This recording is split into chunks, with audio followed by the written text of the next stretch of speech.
Ruben Onsu bantah tak melayat ayah Sarwendah. Saya langsung pulang dari Bali. Presenter kondang Ruben Onsu membantah tidak melayat ke rumah duka mantan mertuanya Hendrik Lo yang juga ayah Sarwendah.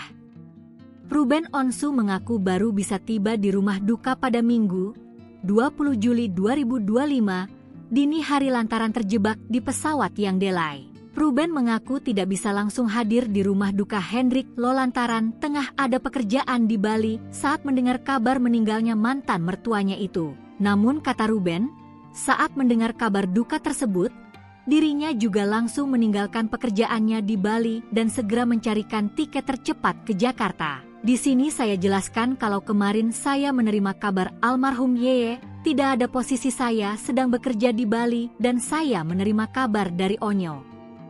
Lalu saya meminta tim untuk dicarikan tiket lebih cepat pulangnya karena keberangkatan saya ke Bali PP, tulis Ruben dalam keterangannya. Ruben akhirnya baru mendapatkan tiket pesawat ke Jakarta pukul 21.30 WITA.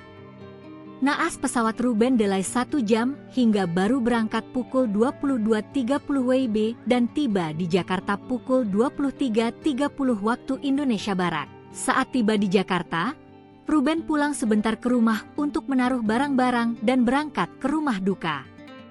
Ruben mengaku baru tiba di rumah duka pukul 00.45 WIB atau Minggu di ini hari. Di rumah duka Ruben juga mengaku sudah bertemu dengan adik bungsu Sarwendah dan mengucapkan duka cita.